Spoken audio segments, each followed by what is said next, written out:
I am Captain Faith Diaz, 32 years old. 5 years ago, I called the police to report my own brother. Since then, my family hasn't spoken a word to me.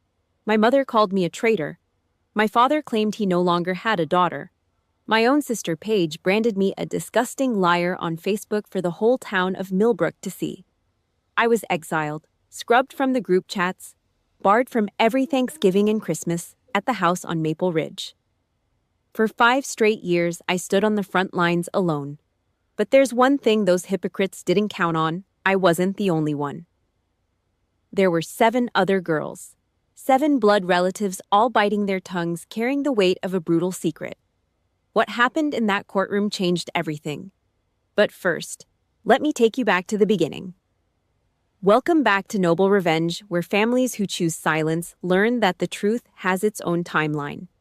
If you're new here, stay tuned. You're definitely gonna want to know how this ends. Hit that subscribe button so you don't miss out. Now, let's get into it. 5 years ago, ground zero.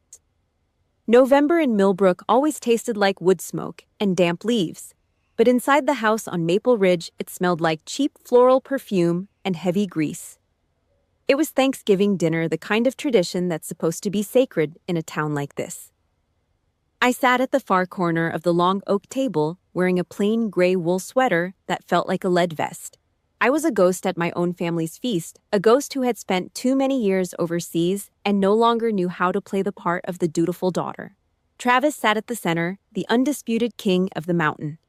He looked like the poster boy for American grit flannel shirt, thick shoulders, and a smile that convinced every neighbor he was the hardest working man in the county. He reached into his pocket and pulled out a slip of paper with a deliberate, slow movement. A check. He slid it across the wood toward our father, his eyes tracking the movement with a smug, quiet power. 2,400 pop. Travis said, his voice a low, self-assured rasp that made my skin crawl. Covers the mortgage for the month, plus a little extra for Ma's oil bill. Consider it my contribution to keeping the lights on. Gerald didn't say a word. He looked at that check like it was a holy relic delivered by an angel. He tucked it into his shirt pocket with trembling fingers, looking at Travis with the eyes of a starving man who had finally found a savior. Beside him, Diane didn't even look at the turkey. She carved the best piece of white meat, the tenderest cut of the breast, and placed it on Travis's plate with a devotion that turned my stomach. She didn't even look my way. To her, I was just an expense. Travis was the investment. I watched Travis's hands as he picked up his fork. I saw the black grease under his fingernails stained deep into the cuticles, a permanent mark of the workshop. In this town, that dirt was supposed to be a badge of honesty. To me, it looked like black rot. The rule in this house was unspoken but absolute: the one who pays the bills writes the laws. And tonight, Travis owned the judge, the jury, and the executioner. The air was heavy like the static pressure before a massive flash flood. I couldn't breathe in that room anymore. I stood up, my boots heavy on the linoleum floor, as I headed toward the kitchen to grab the pie. No one noticed. No one cared. I was just the daughter who went to war and came back with a stare that made them uncomfortable. I was halfway to the pantry when the sound stopped me dead. It was a jagged, wet sob coming from the hallway. I pressed my shoulder against the cold drywall, my pulse steadying into that sharp military focus I'd learned in the desert. I stayed in the shadows. I heard Megan, my 17-year-old niece, weeping into her hands. Then came Paige's voice, my own sister. It wasn't soft or comforting. It was a hiss that cut through the drywall like a serrated blade. "Don't make a scene, Megan." Paige ranted, her voice tight with a desperate, ugly kind of fear. "Just don't go into the garage when he's working. Just don't be alone with him anymore. It ain't that hard. Do you want to lose this house? You want to see your grandma on the street because you couldn't keep your mouth shut? He's the only reason we aren't bankrupt." I felt the kitchen knife in my hand, the one meant for the pumpkin pie, grow incredibly heavy. My internal threat assessment didn't just blink. It turned into a full-blown siren. We had an insurgent in the wire, a predator in the nursery, and my own sister was protecting him because he paid the mortgage.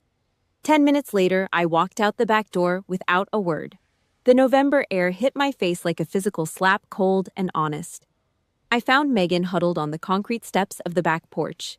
She was shaking so hard her teeth were chattering, her thin arms wrapped around her knees as if trying to hold herself together.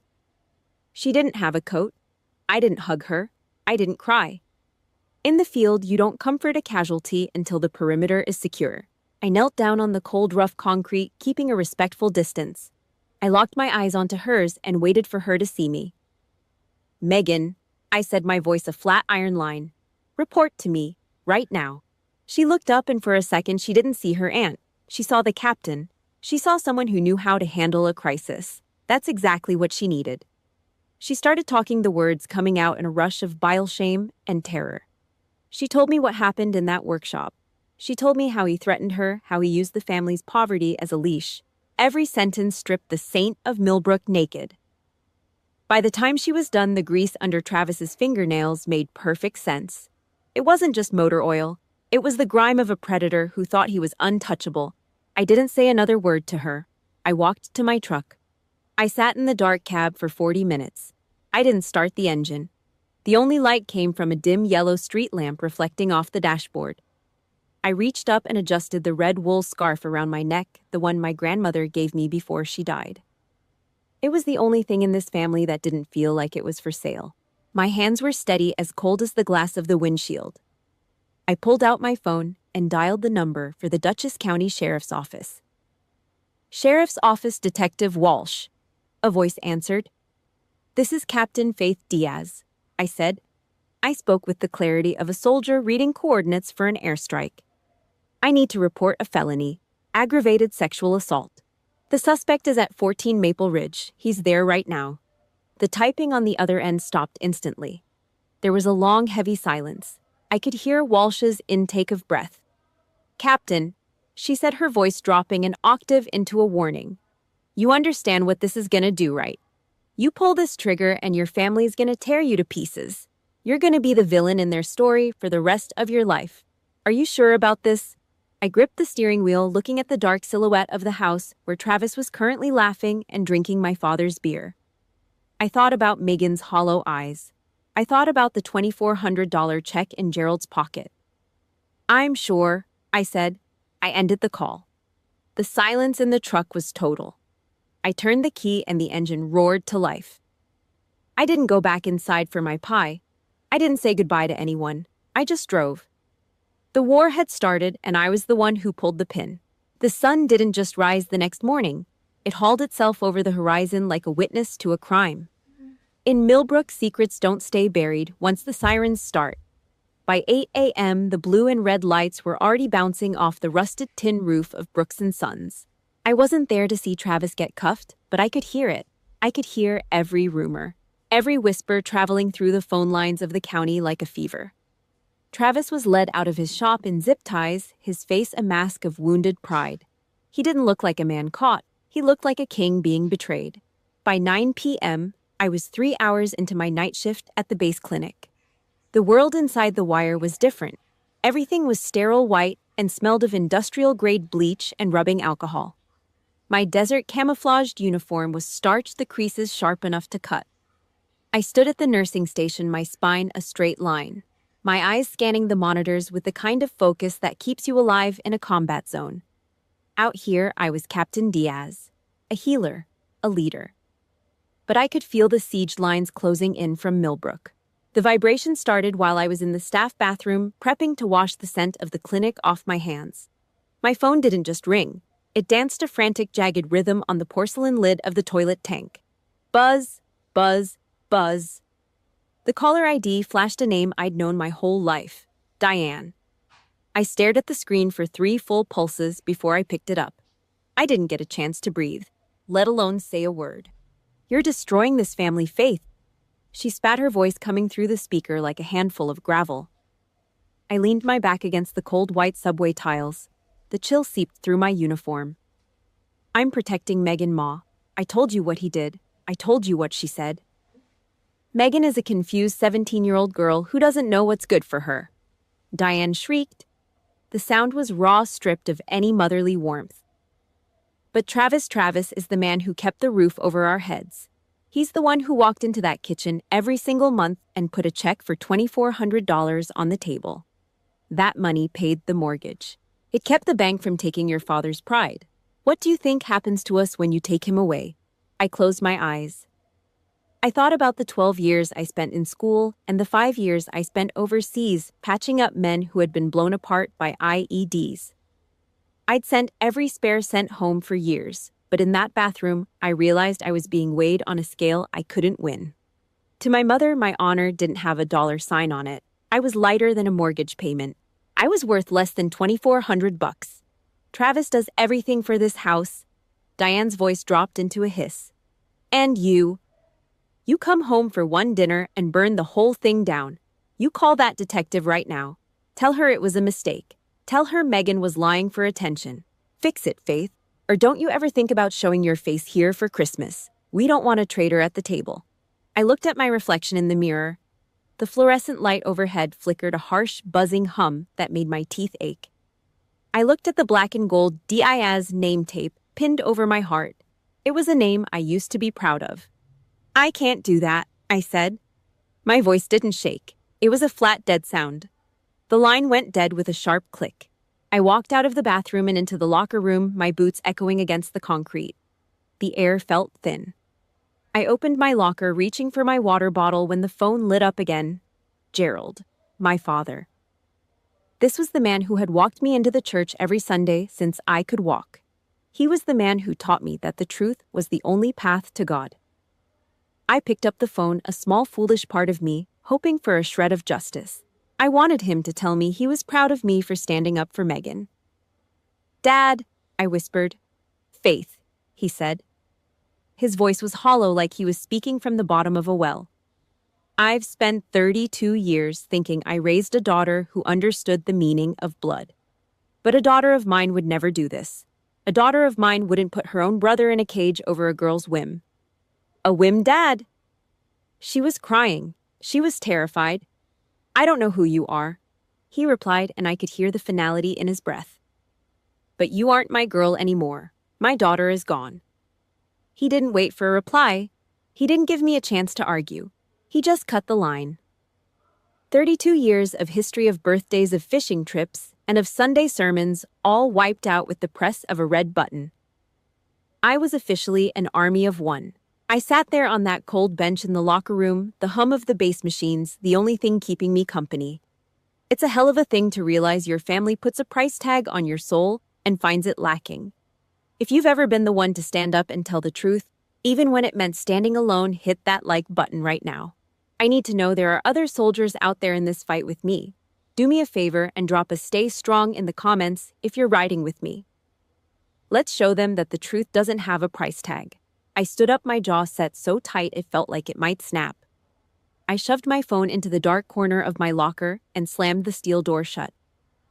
The sound rang through the empty room, a sharp metallic bang that sounded exactly like a cell door locking into place. I turned the dial, sealing my old life away. I didn't have a family anymore. I had a mission. The case didn't just die, it was smothered. Megan folded within 48 hours. In a town where water is thin and gossip is thick, a 17-year-old girl is no match for a mother screaming about mortgage payments and a town that protects its own. Megan retracted everything, claiming she was just confused and emotional. The sheriff's office closed the file. Travis didn't just walk free. He was escorted back to his throne by the cheers of the local elite. The Saint of Millbrook was back in his grease-stained glory, and I was just the ghost who tried to haunt him. The digital stoning began on a Friday night. My phone sat on my kitchen table, vibrating with a jagged, frantic rhythm that sounded like a warning. Paige didn't just post a status, she issued a proclamation of war.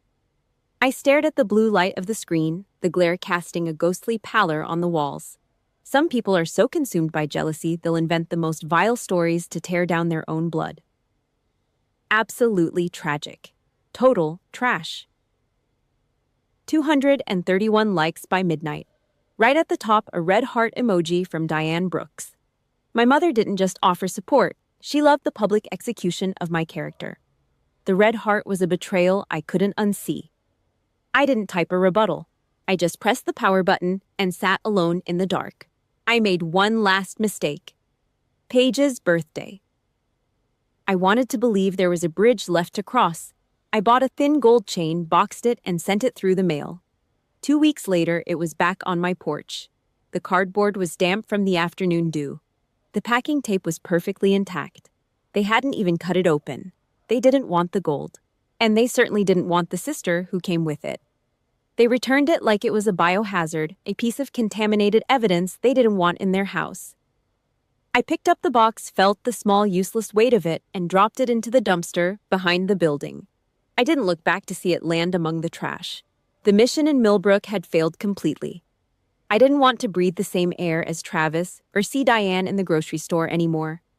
I went to my commanding officer the next morning and requested a PCS, a permanent change of station. I told him I was ready for the vacancy at the medical wing in Albany, 3 hours north, far enough that the name Brooks wouldn't trigger a sneer from the person behind the counter. The papers were signed by noon. Packing took less than 4 hours. I had 3 heavy-duty cardboard boxes and 2 military bags. I used a tape gun, the zzz sound of the brown tape echoing like a gunshot in the empty room. I used old PT shirts to wrap my plates and my 1 coffee mug. I folded my scrubs with the sharp extreme edges I'd learned in basic training. I stacked my medical degree, the heavy paper Gerald and Diane never bothered to see me receive, at the very bottom of the second box. It was the foundation of my career, buried under the weight of my reality. I saved the red wool scarf for last. It was the only thing I owned that smelled like my grandmother instead of the clinic. I placed it on top, a single splash of color in a life turned gray. The morning I left Millbrook was buried under a heavy, suffocating drizzle. I didn't do a final walkthrough of the apartment. I stood in the small entryway for a second, and the scent of dust and floor cleaner sharpened my nose. I pulled the door shut, heard the deadbolt click, and walked down to the landlord's office. I threw the key onto his desk without a word. He started to talk about the security deposit, but I was already out the door. The route to the highway ran straight past Brooks & Sons. I couldn't avoid it. The shop was glowing under a neon sign that hummed in the damp air. Travis was there, standing in the open bay of the garage. He was leaning against a black truck holding a cup of coffee. He was laughing with his mechanics, his head tossed back, his throat exposed to the rain. He looked like a man who owned the world. He looked like he'd won the lottery instead of getting away with a crime. He didn't see me drive by. I didn't tap the brakes. I gripped the steering wheel with everything I had, my knuckles bone white against the leather. I followed the white lines of the road onto the I-87 on-ramp, the tires grinding onto the wet asphalt with a low, predatory growl.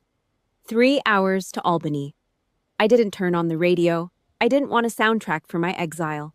I just wanted the hum of the engine and the rhythmic slap of the wipers. I merged onto the highway and adjusted the red scarf against my cold skin. And then I did the most important thing I've ever done. I didn't look at the rearview mirror, not once. I didn't want to see the town shrinking into the rain. I had already sealed that part of my life. I was driving into the cold, clean air of the north, and I wasn't bringing any ghosts with me. 5 years is a long time to keep your back to the wind. In Albany, the wind is a razor that cuts through your coat and reminds you that you're alive. I liked it that way. I liked the cold. It was honest. The city of Albany doesn't care about your soul. It's a city of concrete gray skies and people moving too fast to ask where you came from. I fit right in. For 5 years, I didn't just live, I executed a plan. I filled the hollow space where my family used to be with the cold, hard weight of a schedule. 12-hour shifts at the base clinic. 4 a.m. runs when the air was so sharp it felt like inhaling needles. I didn't run for the cardio. I ran to outpace the ghosts of Maple Ridge. The treadmill in the base gym became my church. Beep, beep, beep. The rhythm of the machine was the only heartbeat I trusted. I used military discipline like mortar, filling the cracks Gerald and Diane had left in my foundation. I made Millbrook a dead zone. No calls, no letters. I changed my number. I blocked the socials. I was a ghost who had finally found a grave she liked. I was financially independent. No checks for $2,400, no price tags on my loyalty. If I couldn't buy my way back into their hearts, I sure as hell wasn't going to let them rent space in my head. The military makes you talk to people like Dr. Lindgren. Sallow skin, a soft voice, and a room that smelled like old paper and lemon furniture polish. I sat on the edge of the leather chair, my back a steel rod. I didn't offer emotions. I gave him facts. I reported the case, the retraction, the digital stoning, and the exile. I laid it out like a casualty report. Lindgren didn't look away. He tapped a cheap plastic pen against his desk, a rhythmic, annoying sound. "Faith," he said. "You think you broke that house when you called the cops. You didn't." I stared at him, my jaw tight. "Families like yours are like old bridges," he continued, rusted, shaking, held together by nothing but silence and lies. You didn't break it by telling the truth. Their silence is what shattered it. You just turned the lights on and showed them the wreckage. That was the first time I felt the weight in my chest shift. It wasn't my fault. Year 3. Winter. The kind of cold that turns the Hudson River into a sheet of iron. Marcus Diaz walked into the clinic with a jagged tear in his left forearm. A construction accident. A piece of rebar had snapped and bitten deep into the muscle. He didn't scream. He didn't curse. He just sat on the exam table, his face pale, but his eyes steady. I prepped the kit. The smell of antiseptic was heavy in the air. "This is gonna sting," I said. "I've had worse," he replied. I stitched him up. 3 neat, perfect sutures. I liked his silence. It wasn't the heavy, suffocating silence of Millbrook. It was the quiet of a man who didn't need to perform. A few weeks later, we were at a diner, the smell of burnt coffee and grease hanging over us. I didn't play games. I didn't do the getting-to-know-you dance. I laid my deck on the table. I told him about Travis. I told him about the mortgage check Diane loved more than me. I told him about the gift box they sent back unopened. I waited for the look, the pity, the "maybe you should call them" speech. Marcus just chewed his burger, swallowed, and looked me in the eye. "You did right," he said. That was it. 3 words. No judgment, no lecture. He didn't ask me to be a bigger person. He just acknowledged the truth. We got married in a courthouse. No white dress. No Diane crying fake tears in the front row. Just us and the clerk. I took his name, Diaz. It felt like putting on a new set of armor. We bought a red brick house in Del Mar. It's 3 hours from Millbrook, but it feels like a different planet. There are no neon signs for Brooks & Sons here, just a quiet street and a yard with an old oak tree. I stood in the kitchen on a Tuesday night, the weight of the gold band on my finger feeling solid. Real. Marcus was in the living room, the sound of his boots on the hardwood a constant. Comforting rhythm. Then came Lily. She has Marcus's eyes and my stubborn chin. When I hold her, I feel a different kind of fear. Not the fear of being hit or hated, but the fear of the cycle. I look at her and I make a vow every single night. This house won't be built on silence. There will be no price tags here. No one gets sold out for a mortgage payment. The Del Mar house is a fortress. The brick is thick. The locks are heavy. I built a life where the rules are simple. We tell the truth, we protect each other, and we never look back. I haven't heard a word from Millbrook in years. To them, I am dead. To me, they are just a bad dream I finally woke up from. I stood by the window watching the moonlight hit the snow. The house was silent. But it was a good silence, a safe one. I was 32, and for the first time in my life, I wasn't waiting for the other shoe to drop. I wasn't looking for insurgents in the shadows. I checked the deadbolt one last time. I kissed Lily's warm forehead. I went to bed. I was safe. But deep down in the marrow of my bones, I knew that the truth didn't just stay buried. It was out there festering in the dark mud of Millbrook, waiting for a shovel, waiting for a spark to light the fuse I'd left behind 5 years ago. August in Del Mar is a slow, suffocating kind of heat. The air doesn't just sit on you, it chokes you. I stood in the kitchen, the sharp scent of sterilized plastic and baby formula filling the room. Lily was 3 months old, a small warm weight of hope in a life that usually felt like cold concrete. I was shaking a bottle, the rhythmic thump slosh of the milk hitting the glass the only sound in the house until Marcus walked in. He wasn't wearing his work boots. He looked at me with a heavy sort of hesitation and handed me a brown A4 envelope. There was no return address. Just a Scranton postmark and a slanted nervous handwriting I hadn't seen in half a decade. Aunt Linda. I didn't wait. I grabbed a paring knife from the butcher block and slid a clean, jagged line across the top. The paper was rough against my thumbs. I pulled out 2 handwritten pages and 8 sheets of printed paper.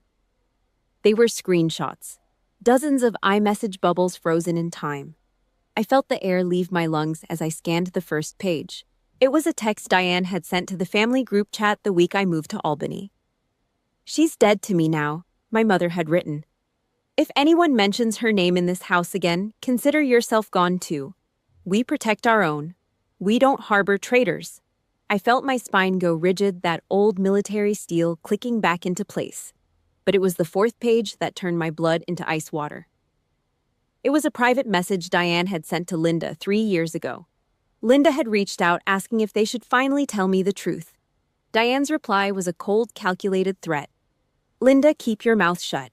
If you even think about calling Faith, you'll be the next one out on the street. I made this choice for the family 12 years ago, and I'm not letting that girl ruin it now. 12 years. The number burned my eyes. I didn't say a word to Marcus. I took the papers, walked into the master bathroom, and locked the door. I didn't turn on the light. I sat on the edge of the tub, the cold porcelain biting through my leggings. I dialed Linda's number. She picked up on the first ring, her voice thin and shaking like a leaf in a storm. The call lasted 47 minutes. 47 minutes of watching my past turn to ash. Linda didn't hold back anymore. She told me about the cousin who came forward 12 years ago. She told me how she went to Diane, terrified, telling her what Travis had done. And she told me Diane's response. My mother hadn't cried. She hadn't screamed. She had looked Linda in the eye and said, "You heard wrong. We aren't going to mention this again. Travis is going to take over the shop and we need him. Forget it happened." Diane wasn't a victim of Travis's lies. She was the architect of his protection. She had spent over a decade watching him walk into rooms with young girls, knowing exactly what kind of monster she was feeding. She didn't throw me out because she believed I was a liar. She threw me out because I was the only one she couldn't control. She traded my life, Megan's life, and 7 other girls' lives for a mortgage payment and the Brooks name on a garage sign.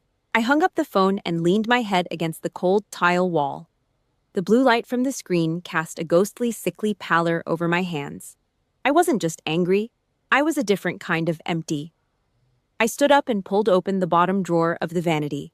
Hidden under a stack of towels was the red wool scarf from Millbrook. I pulled it out, the fabric coarse and smelling of old dust. I didn't put it around my neck. I wrapped it tight around my right fist, pulling it so hard the wool bit into my knuckles. I sat down on the floor, my back against the tub, and I finally let it out. I didn't cry for my mother. I didn't cry because I missed home. I cried for the 27-year-old girl I used to be. The girl who thought if she just explained it clearly enough, her mother would choose the truth. I cried for the 5 years I spent wondering what I had done wrong. The tears were hot, jagged things that left my throat raw. It was a funeral rite. I was burying the daughter Diane thought she had broken. I was burying the idea that blood meant anything in a house built on bone and silence. When the sobbing stopped, the silence that followed was absolute. I stood up and looked in the mirror. My eyes were bloodshot. My face was pale, but my jaw was a locked gate. I unwrapped the red scarf from my hand, the fabric holding the shape of my clenched fist. Diane had spent 12 years protecting a monster. She had spent 72 hours destroying me to keep her secret safe. She thought she had won because I was 3 hours away and silent. She thought the $2,400 check was the end of the story. She was wrong. I walked out of the bathroom, past the nursery where Lily was sleeping, and into the kitchen. Marcus was standing by the counter, his face a map of worry. I didn't say anything to him. I picked up my phone and opened my contacts. I scrolled past the blocked numbers, past the dead ends of my old life, until I found the name I'd saved 5 years ago and never touched. Detective Aaron Walsh. I looked at the red scarf sitting on the kitchen table. It wasn't a memory anymore. It was a flag. I tapped the number. "Detective Walsh," the voice answered on the third ring. "Who is this?" I gripped the edge of the granite counter, my voice coming out like a whetted blade. "This is Captain Faith Diaz," I said. 5 years ago you told me to call you if anything changed. Well, it just did. I have the receipts. And this time, I'm not just reporting a brother. I'm taking down the woman who helped him do it. The walls in Millbrook began to rot from the inside out long before I ever left. Megan was 22 now, a senior in college studying psychology, a degree she chose to make sense of the madness she survived. She was cleaning out the attic at Maple Ridge, dodging cobwebs and the smell of mothballs when she found a manila folder tucked behind a mountain of old Sears catalogs. Inside was a copy of the police report I'd filed 5 years ago. She saw my signature, Captain Faith Diaz, written in that sharp, unwavering black ink. In that moment, the years of gaslighting Diane had fed vanished. Megan wasn't crazy. She wasn't a liar. I hadn't abandoned her. I'd been exiled for trying to save her from a monster. She picked up her phone, her hands finally steady, and dialed Detective Aaron Walsh. Tuesday morning, March. The air in Del Mar was still biting a lingering winter that refused to let go of the grass. I was in the kitchen watching the blue light flicker on the bottle warmer. My phone buzzed on the granite counter, the screen lighting up with that Dutchess County area code. I didn't recognize the number, but my pulse spiked like a tripwire. I picked it up. Captain Diaz, the voice said. It was a rasp I hadn't heard in 5 years. It was the sound of iron hitting gravel in a dark alley. Detective Walsh, I replied, my voice a flat professional line. I told you I'd call if the weather changed, Faith, Walsh said. The storm just hit Millbrook. The situation has shifted. Megan came in. She gave us names we never had before. My throat felt like dry sand under a noon sun. Names. Walsh didn't sugarcoat it. She read the list like a casualty report after a night raid. Megan, Bethany, Sarah. A cousin you haven't seen in a decade. 7 in total, Faith. 7 girls, all between 12 and 18 when it happened. 7. I leaned my forehead against the cool vibrating glass of the kitchen window. I thought about the dinners I'd missed. I thought about the $2,400 mortgage payments Diane had prioritized over blood. 7 childhoods traded for a garage and a reputation. The grand jury is being convened, Walsh said. That report you filed 5 years ago, it was ground zero. It's the only reason these girls felt safe enough to step into the light. Without your report, we wouldn't have the standing to open this wide. You gave them the perimeter they finally needed. I closed my eyes, the weight of it pressing down on my shoulders like a heavy rucksack. I had spent 5 years thinking I was a failure. But the truth didn't die. It just went into hibernation under the snow. That evening, I sat at the table in Del Mar. The folder was open. I looked at the photos of the workshop, the grease-stained walls where Travis had reigned. Marcus came up behind me, his hands resting on my shoulders. He didn't offer empty platitudes. He just squeezed his presence a grounding force. You were 27 years old. Marcus said, his voice steady. The whole town was hunting you. Your own mother was leading the charge. You did more than any person in that house could have done. You stood the line alone. I left them there, Marcus, I whispered. I left them in the dark. No, he replied. You didn't leave them. You went to find reinforcements. And now, they've arrived. 2 days later, the doorbell rang. It was a sharp, intrusive sound. I walked to the door, my spine straight like I was at attention. A man in a suit stood on the porch holding a sealed white envelope. He handed it over and walked back to his car. The paper inside was heavy. It was a subpoena from the Dutchess County Court, a formal command to appear as a witness. This wasn't a request for help. This was a deployment order for the final war. I looked at the gold ring on my finger, then at the envelope in my hand. The 5 years of silence were over. The exile was done. I wasn't just a captain anymore. I was a witness for the 7 lives Diane had tried to erase. I stood there in the entryway, the weight of that envelope feeling heavier than any weapon I'd ever carried. 7 names, 7 reasons to never look back. Sometimes the only way to heal a wound is to cut deep and let the poison out, even if it means burning the whole house down. If you've ever had to be the ground zero for your own family's truth, let me know in the comments. I walked into the kitchen and picked up my car keys. I didn't need to pack a bag. I was already ready. I looked at Marcus, and he nodded. I opened my phone and sent a 1-word text to Walsh. Accepted. The war hadn't ended 5 years ago. It had just been waiting for the reinforcements to arrive, and now the front lines were moving back to Millbrook. I checked the lock on the door one last time. I was going home. Not to be a daughter, not to seek forgiveness. I was going back to finish what I started. 7 voices, 1 truth, 0 doubt, 0 fear. Millbrook didn't just gossip after the indictment, it burned. Travis was looking at 11 counts 11, and the town's golden boy was suddenly a pariah with a mugshot on the front page of every local paper.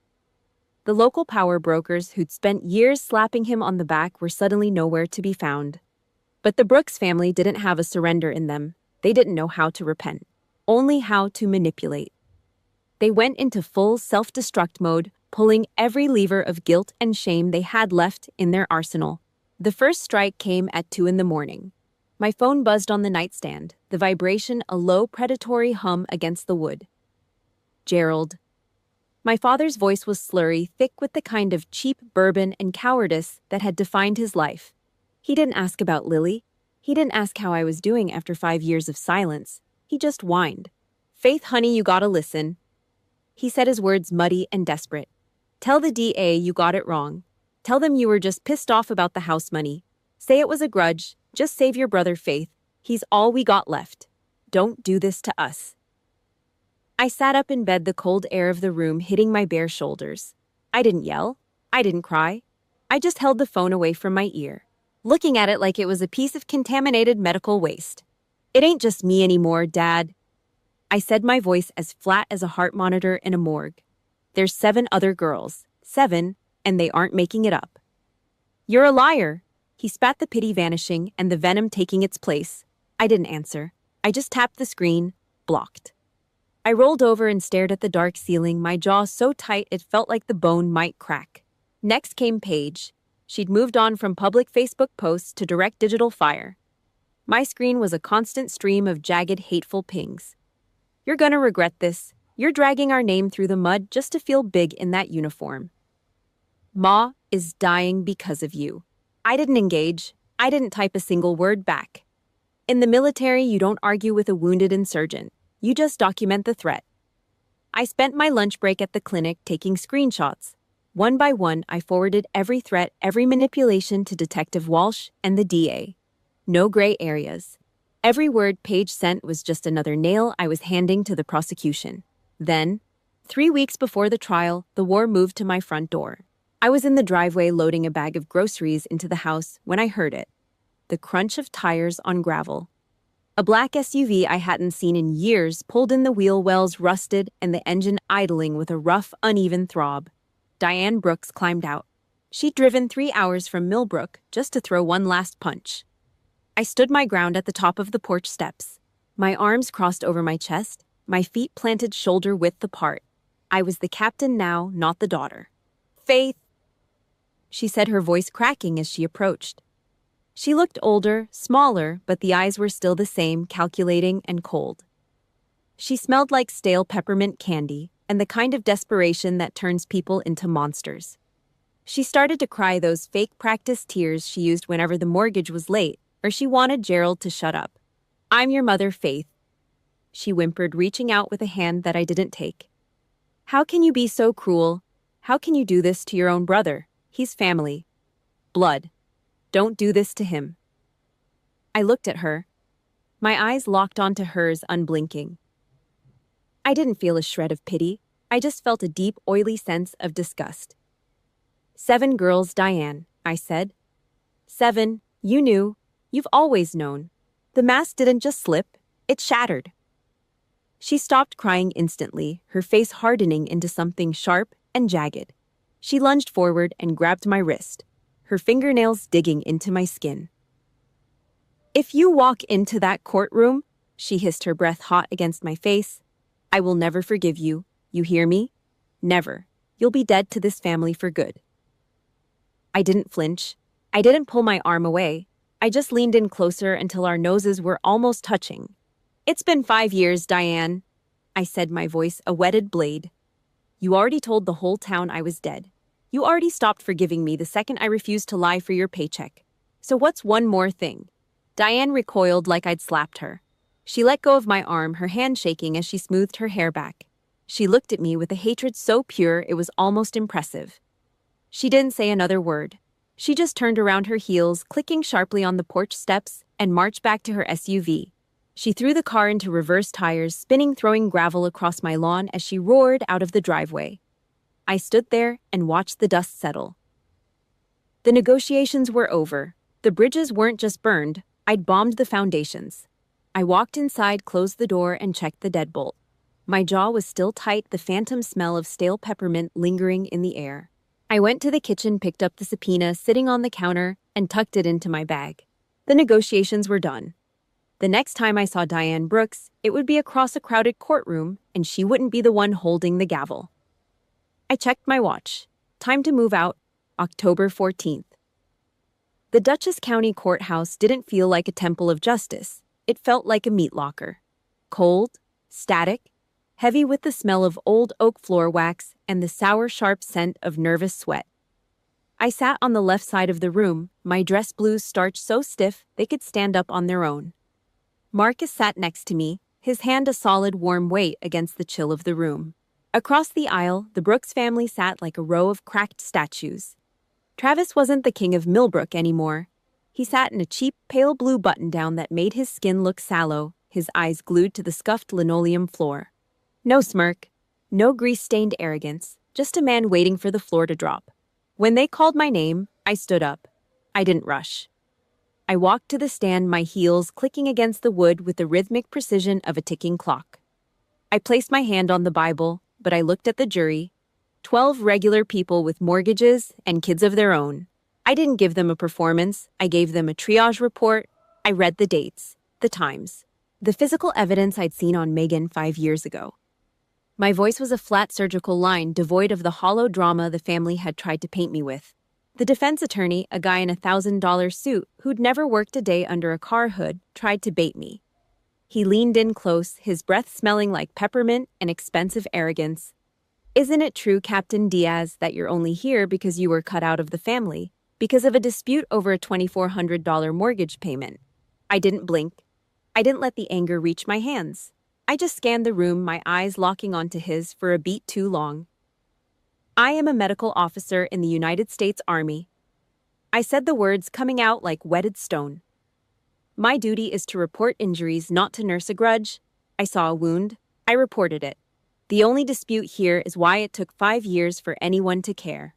The day didn't stop with me. One by one, the other girls walked to that stand. Bethany and Sarah.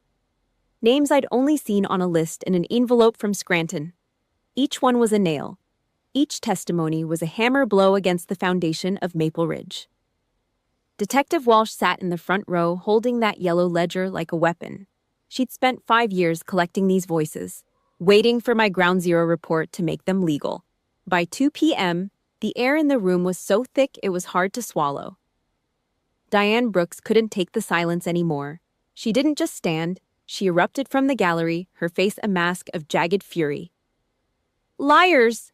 she shrieked, her voice echoing off the high ceiling like a gunshot. "All of you. My son is a good boy. He took care of this town. He paid the bills when none of you could." The judge's gavel hit the bench with a sharp, piercing sound. "Sit down, Mrs. Brooks, or you'll be removed from this court." Diane collapsed into her seat, her breath coming in ragged, ugly hitches. She leaned over and whispered loud enough for the front row to hear, "I only did what was best for this family. I protected us." It was the most honest, disgusting thing she had ever said. She had traded blood for a garage sign and thought she was a martyr. Then the prosecution called the final witness. The 7th name. The double doors at the back of the room swung open. Paige Brooks walked in. The sister who had called me trash on Facebook. The one who had told me I'd regret dragging the family through the mud. She wasn't wearing her mask of hate today. Her face was raw, her eyes red and swollen. Her posture hunched as if she were carrying the weight of the entire building. She didn't look at Travis. She didn't look at Diane. She walked straight to the stand, her knuckles white as she gripped the microphone. "I'm here to tell the truth," Paige said, her voice cracking a thin, shattered sound that filled every corner of that wood-paneled room. "I believe Faith. I believe everything she said." A sharp, hollow gasp came from Diane's throat. Paige looked at the jury, tears finally spilling over. "I called my sister a liar for 5 years. I attacked her. I hated her. But I only did it because if she was telling the truth, then I'd have to admit what happened to me too. In that same garage, 12 years ago, while my mother sat in the kitchen and ignored the screaming. The air left the room. Travis put his head in his hands. Gerald looked like he was about to vomit. Diane sat there, her mouth open, finally realizing that the family she had sold her soul to protect had never actually existed. It was just a house of mirrors, and the mirrors had all just shattered. I felt my starched collar suddenly feel too tight. My military composure, the shield I'd worn for 5 years, finally began to crack. I looked at Paige, the sister I'd hated, the one who had been the 7th casualty all along. Under the table, Marcus found my hand and squeezed it. The judge looked at the jury, his face like stone. "The court will recess while the jury deliberates," he said. He stood up and walked out. No one else moved. We all sat in that cold, oak-heavy room, waiting for the world to decide what a Brooks life was actually worth. The truth was out. The bill had finally come due. And this time, a $2,400 check wasn't going to be enough to cover the cost.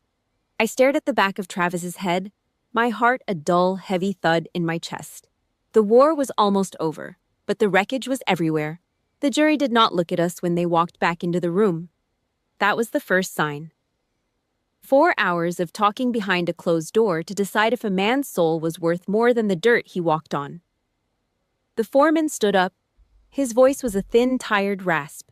Guilty, 9 times. The word hit the floor like a lead pipe over and over. 18 years in a maximum security facility. No parole for 12. Travis did not even flinch. He just stood there, a hollowed-out tree, waiting for the axe. The bailiff stepped up. Click, click. The sound of chrome cuffs locking behind his back was the only funeral song Travis Brooks was ever going to get. He walked through that side door and became a number. The Saint of Millbrook was buried in a denim jumpsuit. The price of a lie always comes with interest. The bank did not care about the Brooks legacy or the local fame. They only cared about the math. Brooks & Sons was foreclosed on 48 hours after the sentencing. I watched a video someone posted online of the sign coming down.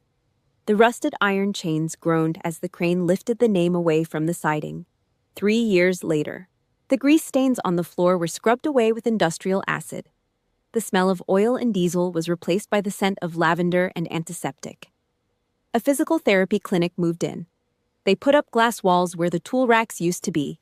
They turned a place of hidden trauma into a place of visible healing. The irony was a jagged pill that I swallowed every time I thought about that town. Gerald lost the house on Maple Ridge. The white picket fence he spent 20 years painting was sold to a young couple from the city who had no idea what had happened in the garage. My father moved into a 1-bedroom studio apartment above a laundromat downtown. The air there always smelled like stale detergent and damp basement.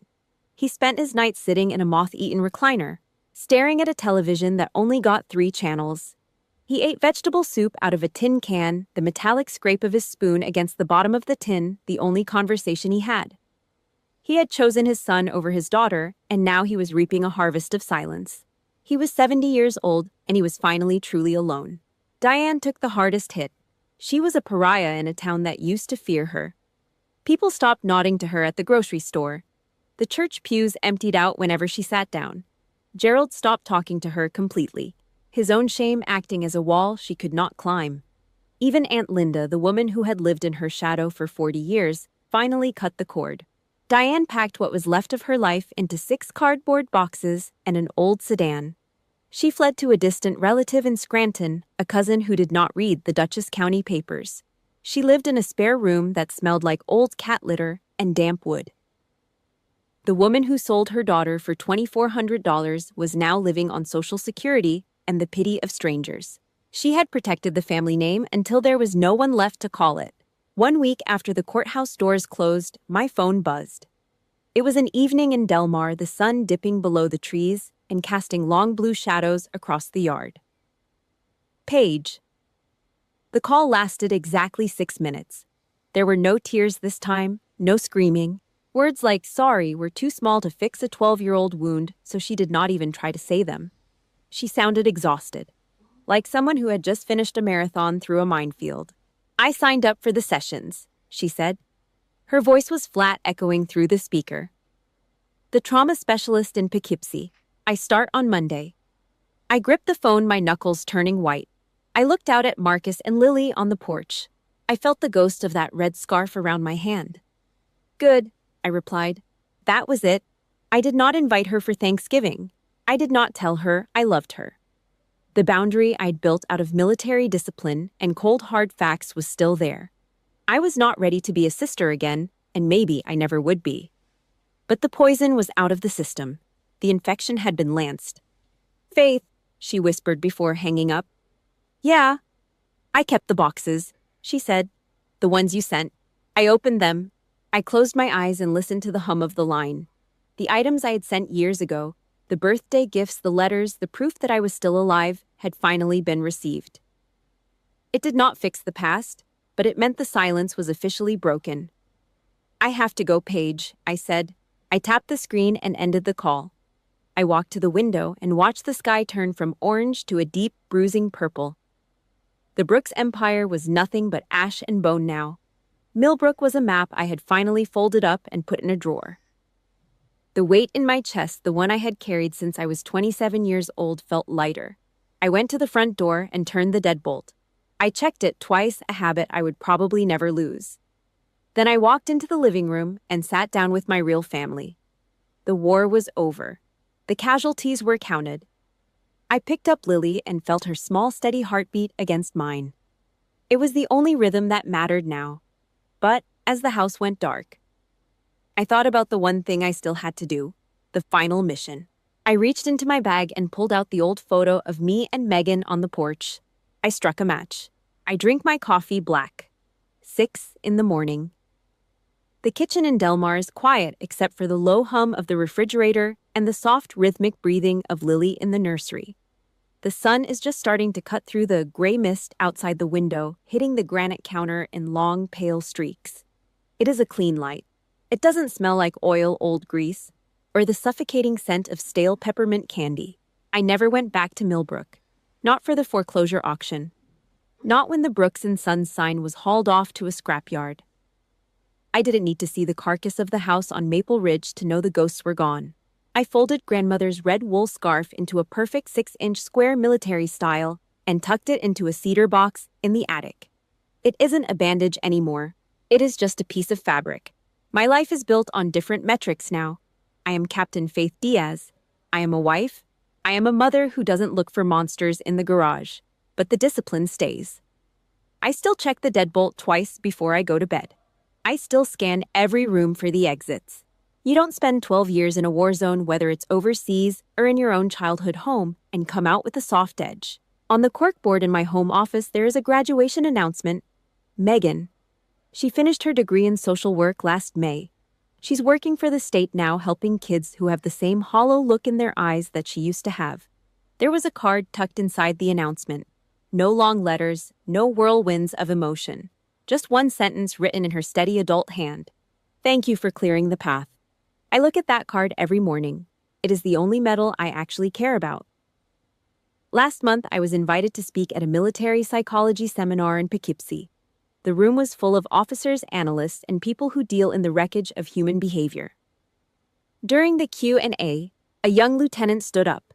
He looked at my file, then at me, his eyes questioning the coldness in my posture. Captain, he asked, his voice echoing in the hall. Do you ever regret it? Taking down your own family, pulling the pin on your own house? I didn't hesitate. I didn't look down. I took a sip of water, the glass steady in my hand, and looked him straight in the eye. I didn't pull a pin, Lieutenant, I said. The house was already full of gas. I just turned on the lights so people could see where the leak was coming from. I don't regret a single second of the truth. My only regret is that 7 girls had to live in the dark for 12 years because they were taught that silence was a form of loyalty. The room went silent. The kind of silence that happens when you speak a truth so raw it strips the paint off the walls. I don't hate Diane anymore. Hate takes energy, and I need mine for Lily and Marcus. I just feel a dull, distant pity.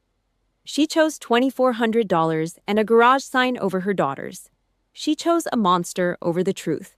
Now she is living in a spare room in Scranton, staring at the walls, wondering why the world forgot her name. She saved her family until there was no family left to save. In the army, we take an oath. We swear to protect against all enemies, foreign and domestic. Most people think domestic means someone on the other side of a political line. I know better. Sometimes the domestic enemy is the woman who cooked your breakfast. Sometimes it is the brother who shared your dinner. Silence isn't loyalty. It is complicity. It is a crime committed in slow motion. I'd rather stand alone on the front line of the truth, catching every stone they throw, than sit at a crowded dinner table built on lies. I'd rather be the traitor who saved 7 lives than the good daughter who helped bury them. The sun is fully up now. The fog has burned off the driveway. Marcus walks into the kitchen, his hair messy, smelling like sleep and safety. He puts his hand on my shoulder, his thumb rubbing a small circle against the fabric of my shirt. He doesn't say anything. He doesn't have to. I hear Lily giggle in her crib, a bright, sharp sound that cuts through the house like a bell. That is the sound of a cycle breaking. That is the sound of a war finally being won. 7 voices, 1 truth. The mission is officially accomplished. The truth always wins out in the end, no matter how long it stays buried. Thanks for tuning into this case file on Noble Revenge. If Captain Faith Diaz's story gave you the grit to break the silence in your own life, drop a comment and hit that subscribe button. Catch you on the next battlefield.